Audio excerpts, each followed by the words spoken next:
Sa ngalan ng Ama at ng Anak at ng Espiritu Santo. Amen. Ang pagpapala ng ating Panginoong Jesucristong pag-ibig ng Diyos Ama at may pagkaisa ng Espiritu Santo naway sumainyong lahat. At sumaiyo rin. Happy Easter pa rin sa inyong lahat. Tayo'y nasa ika-6 na araw na ng 8 araw na maringal na pagdiriwang ng Pasko ng Pagkabuhay. Patuloy nating ipinagbubunyi ang muling pagkabuhay ng Panginoon at pinagninilayan ang diwa nito sa ating pang-araw-araw na buhay. Aminin natin ngayon ang ating mga kasalanan upang maging marapat tayong gumanap sa banal na pagdiriwang. Panginoong Hesus, Ikaw ang aming buhay at muling pagkabuhay. Panginoon, kaawaan mo kami. Panginoon, kaawaan mo kami. Panginoong Hesus, Ikaw ang aming pag-asa at kagalakan. Kristo, kaawaan mo kami. Kristo, kaawaan mo kami. Panginoong Hesus, Ikaw ang kaliwanagan ng aming buhay. Panginoon, kaawaan mo kami. Panginoon, kaawaan mo kami. Kaawaan tayo ng makapangyarihang Diyos, patawarin tayo sa ating mga kasalanan, at patnubayan tayo sa buhay na walang hanggan. Amen. Luwalhatiin natin ang Diyos. Luwalhati sa Diyos sa kaitaasan. Kaloob sa lupa ay kapayapaan. Pinupuri ka at ipinagdarangal. Sinasamba ka dahil sa dakila mong kalwalatian. Panginoong aming Diyos, Hari ng langit, Amang makapangyarihan, Panginoong Hesukristo, bugtong na anak ng Diyos, Kordero ng Ama, Ikaw na nag-aalis ng mga kasalanan ng sanlibutan. Tanggapin mo ang aming kahilingan, Ikaw na naluluklok sa kanan ng Ama. Maawa ka sa amin, Ikaw lamang ang banal, Panginoong Hesukristo, kasama ng Espiritu, sa luwalhati ng Ama. Amen. Amen. Amen. Amen. Manalangin tayo. Ama naming makapangyarihan, sa pagganap sa Pasko ng Pagkabuhay, Ikaw ay nakikipagtipan sa sangkatauhan. Ipagkaloob mong aming maisakatuparan ang pananampalatayang aming ipinagdiriwang sa pamamagitan ng Jesucristo kasama ng Espiritu Santo magpasawalang hanggan. Amen.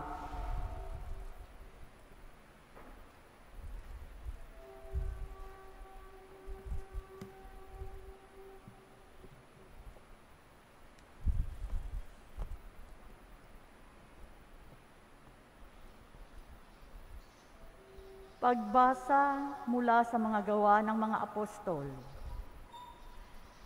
Noong mga araw na iyon, nagsasalita sina Pedro at Juan tungkol sa kanilang pinagaling nang dumating ang mga saserdote, ang kapitan ng mga bantay sa templo at ang mga Sedusiyo.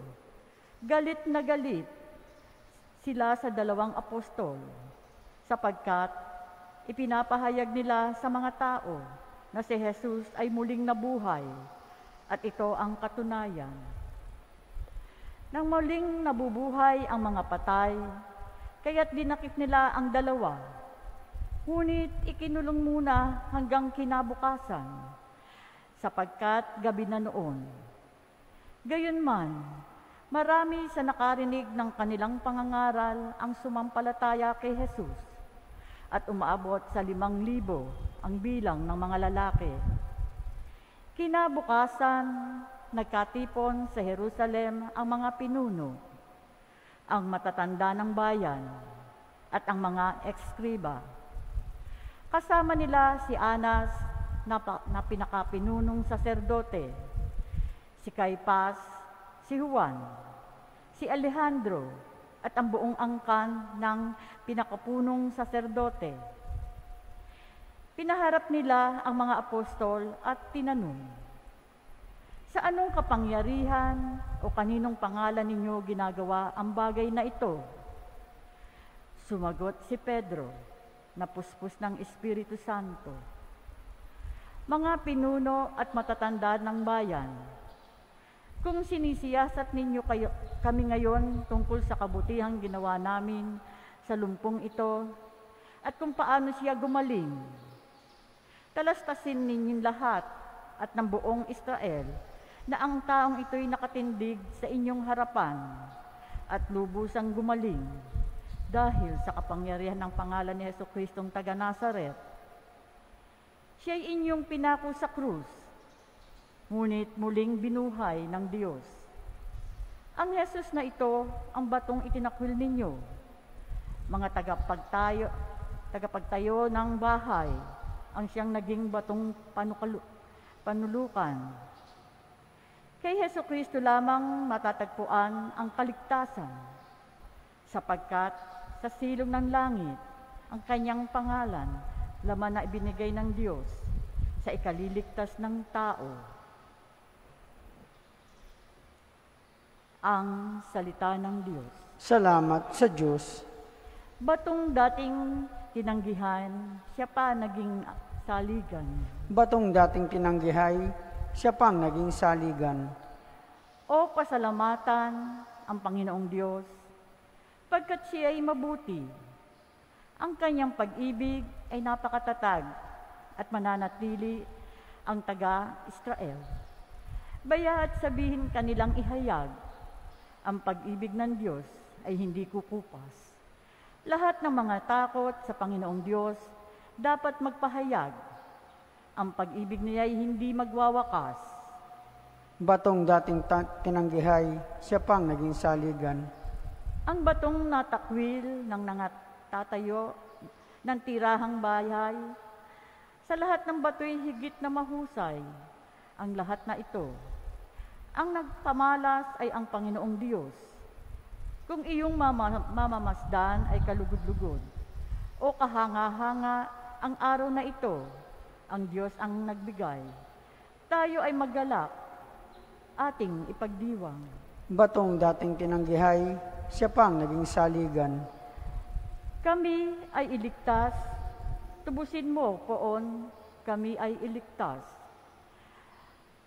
At pagtagumpayin sa layunit hangad, ang pumaparito sa ngalan ng Poon ay pagpapalain magmula sa templo. Mga pagpapalay kanyang tatanggapin, ang Poon ang Diyos.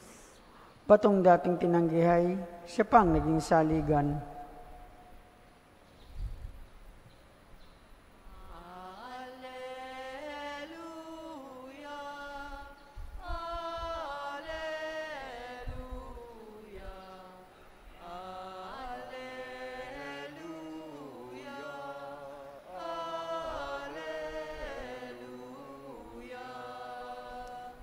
Araw ngayong gawa ng Diyos, magdiwang tayo ng lubos, purihin ang manunubos.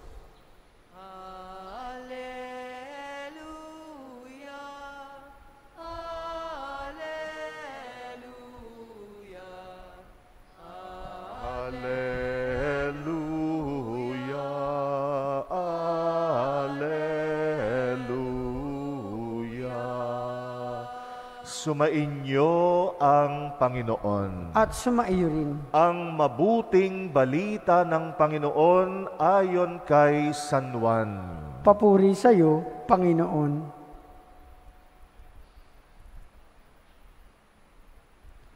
Noong panahong iyon, muling napakita si Jesus sa mga alagad sa tabi ng lawa ng Tiberias.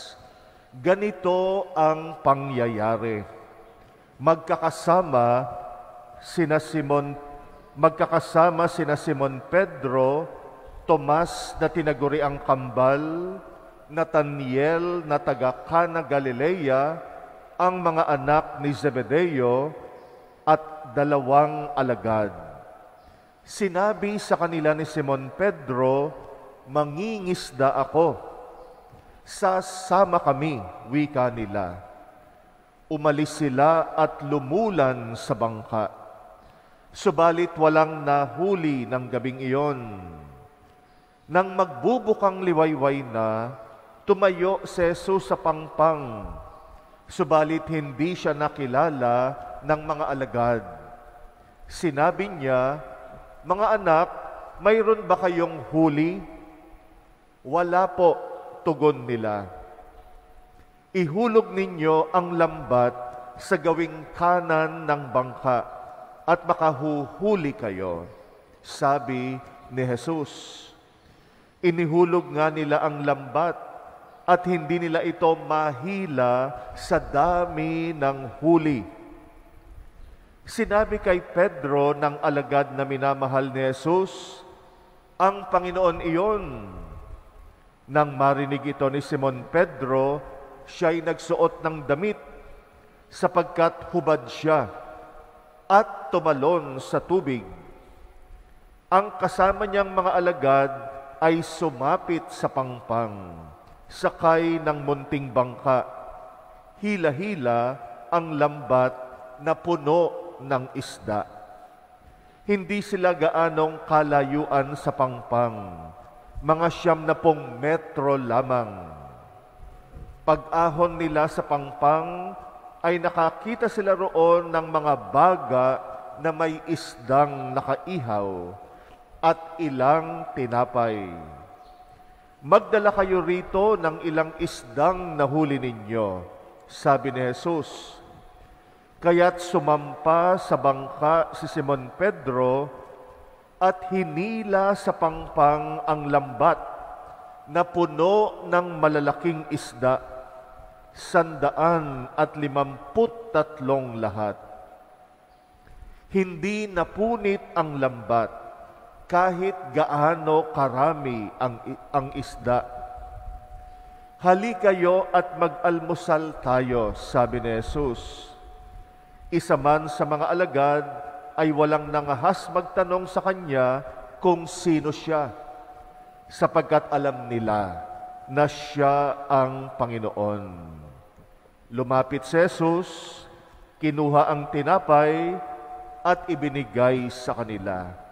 Gayon din ang isda.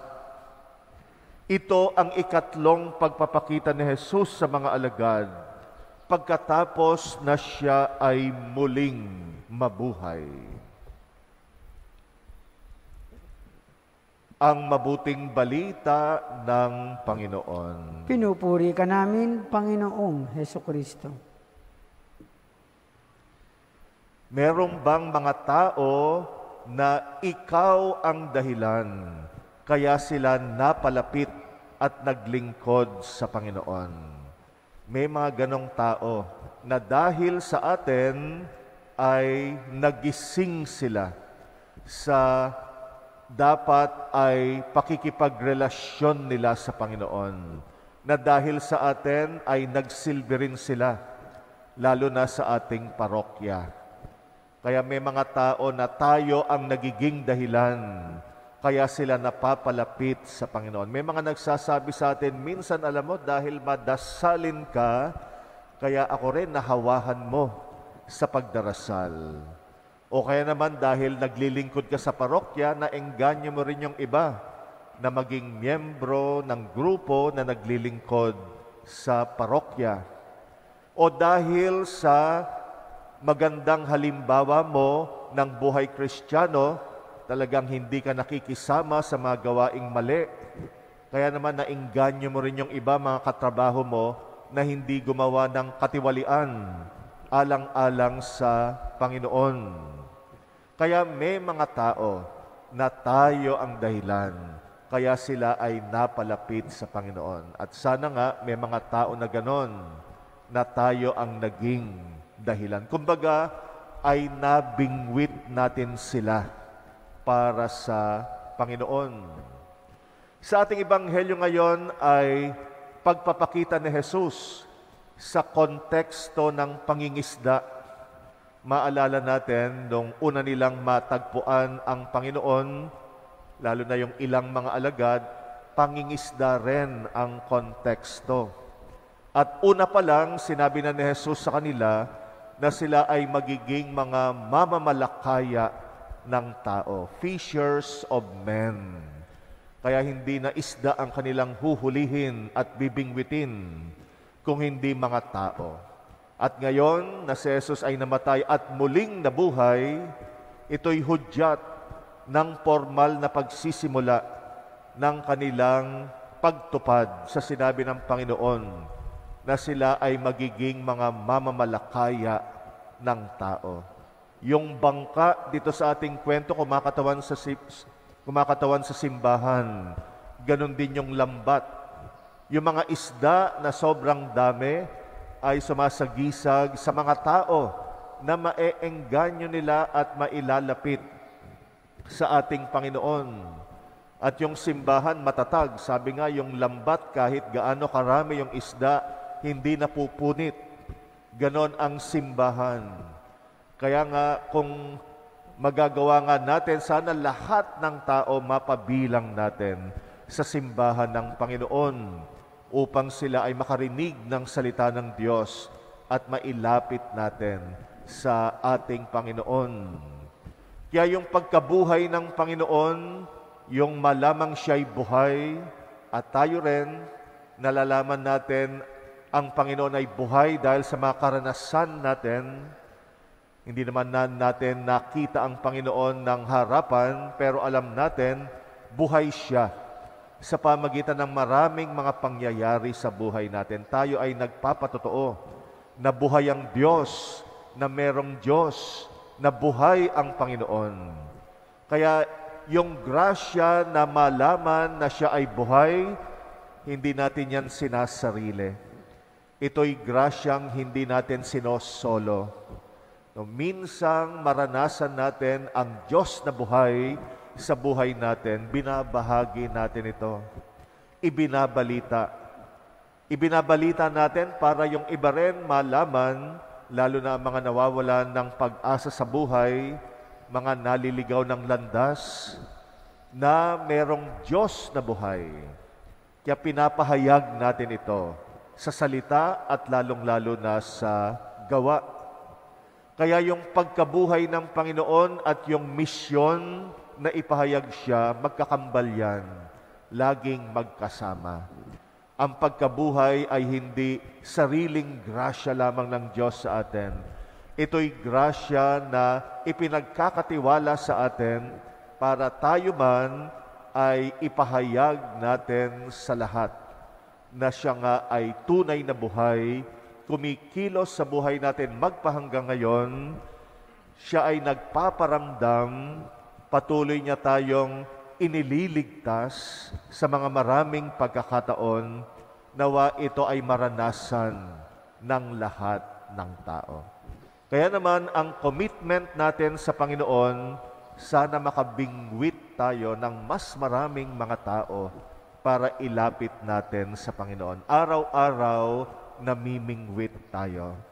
Sana araw-araw may maingganyo tayo, may mailapit tayo. Mag-ingat tayo na sana wag tayo ang dahilan para lumayo sila sa Panginoon. Pwede rin mangyari yon.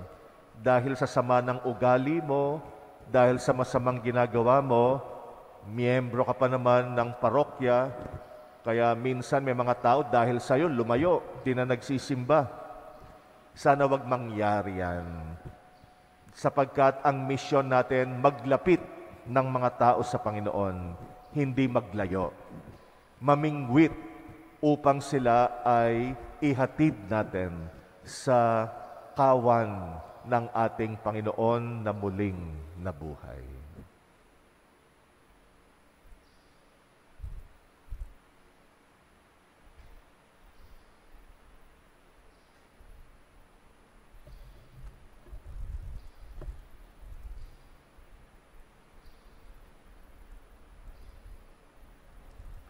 nananatili sa ating piling ang Panginoong Jesucristo upang patnubayan ang gawain ng kanyang simbahan at upang samahan tayo sa pagharap sa lahat ng mga paghihirap at pagsubok. Tumawag tayo sa Kanya ng may ganap na tiwala at ating dasalin, Panginoong muling nabuhay, pagpanibaguhin mo ang aming pananampalataya. Panginoong muling nabuhay, pagpanibaguhin mo ang aming pananampalataya. Ang buong simbahan naway pagnibaguhin ng biyaya ng Pasko ng muling pagkabuhay.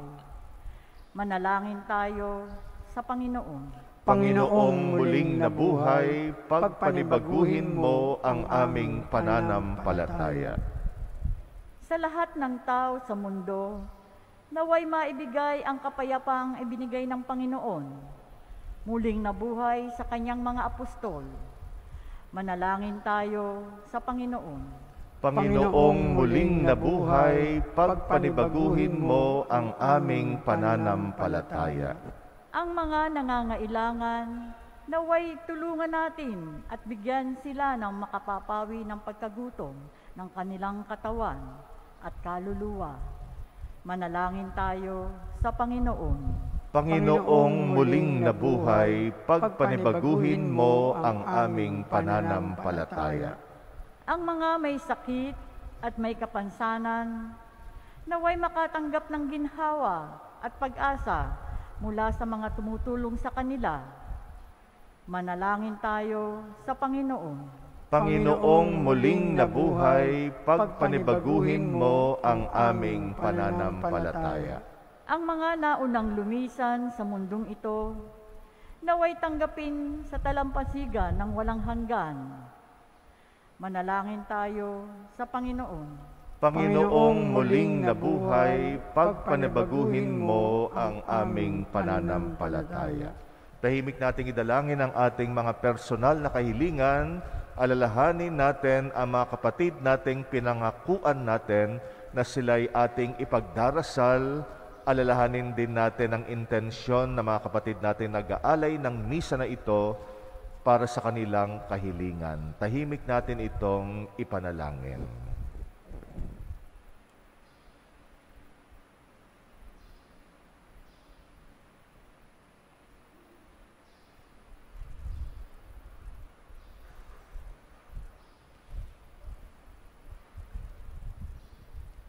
Panginoon, tulungan mo kami upang makabingwit pa kami ng mas maraming mga tao na ilalapit namin sa iyo upang ika'y mahalin at paglingkuran. Ikaw na aming Panginoon, magpasawalang hanggan. Amen.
Manalangin kayo mga kapatid upang ang paghahain natin kalugdan ng Diyos amang makapangyarihan.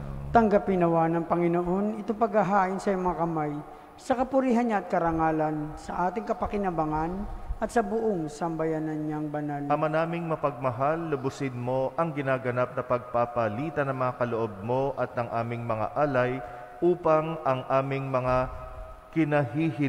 kinahihiligang bagay ay mapalitan ng pagnanais sa iyong mga bigay. Sa pamagitan ng Jesucristo, kasama ng Espiritu Santo, magpasawalang hanggan. Amen. Sumainyo ang Panginoon. At sumaiyo rin. Itaas sa Diyos ang inyong puso at diwa. Itinaas na namin sa Panginoon. Pasalamatan natin ang Panginoong ating Diyos. Marapat na siya ay pasalamatan. Ama naming makapangyarihan, tunay ngang marapat na ikay aming pasalamatan, lalo ngayong pinagdiriwang ang paghahain ng Mesiyas, ang maamong tupa na tumubos sa aming lahat.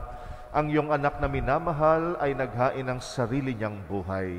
Siya ang tupang maamong umako sa kaparusahan upang mapatawad ang kasalanan ng sanlibutan. Sa pagkapatay niya sa banal na krus, ang kamatayan nami kanyang nilupig. Sa pagkabuhay niya bilang manunubos, pag-asa at pagkabuhay ay aming nakamit. Kaya kaisa ng mga anghel na nagsisiawit ng papuri sa iyo, nang walang humpay sa kalangitan kami nagbubunyi sa iyong kadakilaan. Santo, Santo, Santo Panginoon Diyos ng mga hukbo, napupuno ang langit at lupa ng kadakilaan mo, o sana sa kaitaasan. Pinagpala ang naparirito sa ngalan ng Panginoon, o sana sa kaitaasan. Ama naming banal, ikaw ang bukal ng tanang kabanalan, kaya't sa pamagitan ng iyong Espiritu gawin mong banal ang mga kaloob na ito upang para sa amin, maging katawan at dugo ng aming Panginoong Jesucristo. Bago niya pinagtiis ang kusang loob na maging handog, ginawa kanyang tinapay, pinasalamatan kanya, pinagati-hati niya yon. Iniabot sa kanyang mga alagad at sinabi, tanggapin ninyong lahat ito at kanin, ito ang aking katawan na ihahandog para sa inyo.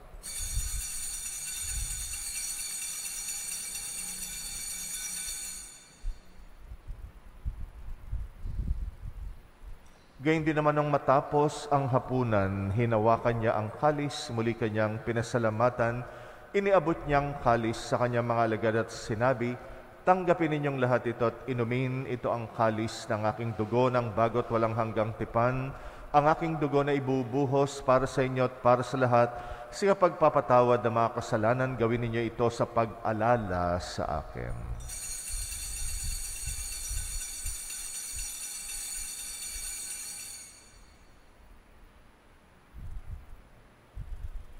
Ang misteryo ng pananampalataya. Si Kristo ay gunitain, sarili ay inihain, bilang pagkait inumin. Pinagsasaluhan natin hanggang sa siya'y dumating.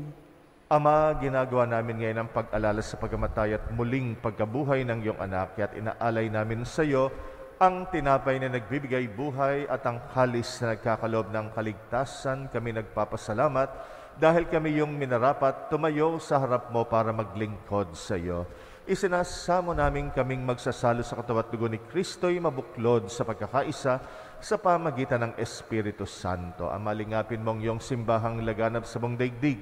Puspusin mo kami sa pag-ibig kaysa ni Francisco na aming Papa at ni Jose na aming Obispot ng Tanang Kaparian. Alalahanin mo rin ang mga kapatid naming nahimlay na may pag-asang sila'y muling mabubuhay, gayon din lahat ng mga pumanaw.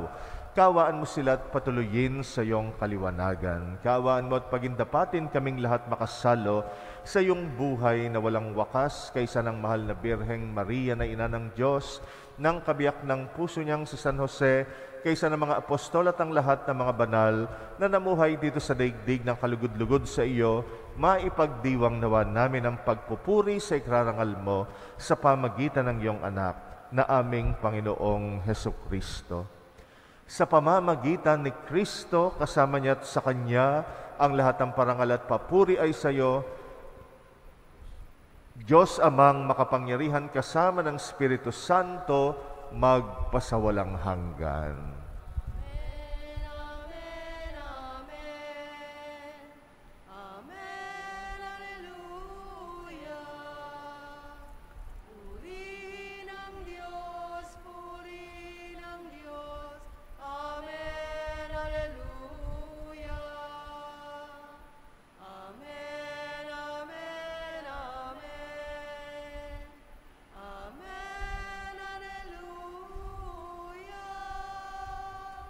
Bilang mga anak ng Diyos, manalangin tayo sa ating Ama sa Langit ayon sa turo sa atin ng Panginoong Hesus. Ama namin, sumasalangit ka. Sambahin ang ngalan mo, mapasa amin ang kaharian mo. Sundin ang loob mo. Dito sa lupa para ng sa langit, bigyan mo kami ngayon ng aming kakanin sa araw-araw, at patawarin mo ang aming mga sala para ng pagpapatawad namin sa nagkakasala sa amin. At wag mo kaming ipahintulot sa tukso, at iadya mo kami sa lahat ng masama. Hinihiling namin kami yadya sa lahat ng masama, pagkalooban ng kapayapaan araw-araw, iligtas sa kasalanan, ilayo sa lahat ng kapahamakan, samantalang aming pinananabikan ang dakilang araw ng pagpapahayag ng tagapagligtas naming si Jesucristo. Sapagkat iyo ang kaharian at ang kapangyarihan at ang kapurihan magpakailanman. Amen. Panginoong Jesucristo, sinabi mo sa iyong mga apostol, kapayapaan ang iniiwan ko sa inyo, ang aking kapayapaan ang ibinibigay ko sa inyo. Tunghayan mo ang aming pananampalataya, wag ang aming pagkakasala. Pagkalooban mo kami ng kapayapaan at pagkakaisa ayon sa iyong kalooban, kasama ng Espiritu Santo, magpasawalang hanggan. Amen. Ang kapayapaan ng Panginoong muling nabuhay ay laging sumainyo. At sumaiyo rin. Magbigayan kayo ng kapayapaan sa isa't isa. Peace be with you.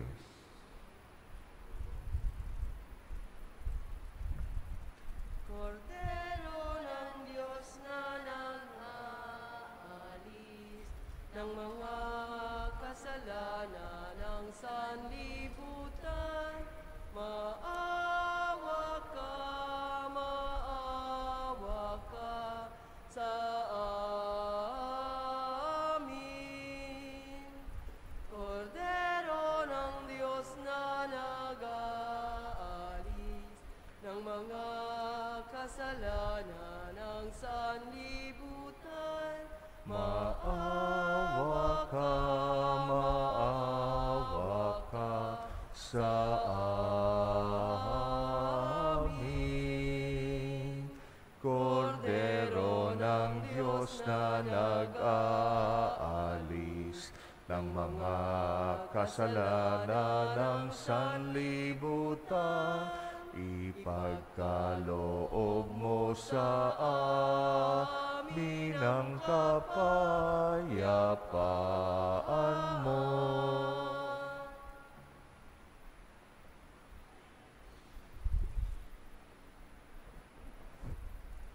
Narito ang ating Panginoong Jesucristo, ang Panginoong muling nabuhay. Siya ang kordero ng Diyos na nag-aalis ng mga kasalanan ng sanlibutan. Mapalad ang mga inaanyayahan sa kanyang piging. Panginoon, hindi ako karapat-dapat na magpatuloy sa iyo. Ngunit sa isang salita mo lamang ay gagaling na ako.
Itong alon sa dagat, tinig na tumatawag,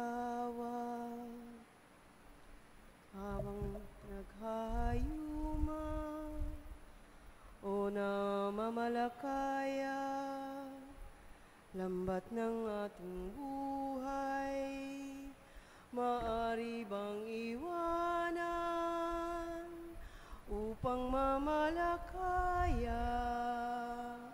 ang taong iyong hirang? Humayo ka sa laot ng ating karagatan,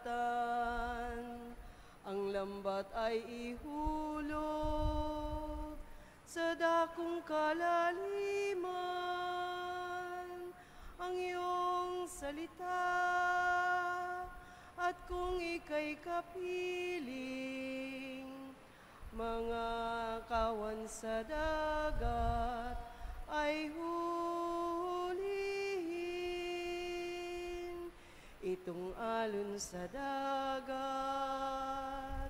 tulad ng ating buhay, habang naghahayuma o namamalakaya, landas ng ating buhay, maaari bang iwanan upang mamalakaya ang taong iyong hirang?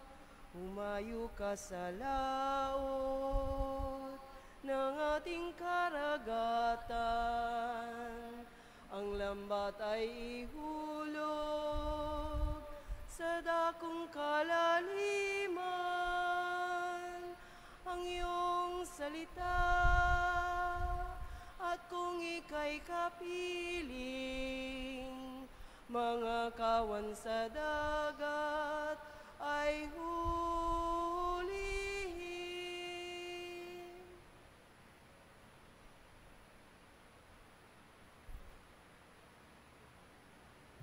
Manalangin tayo.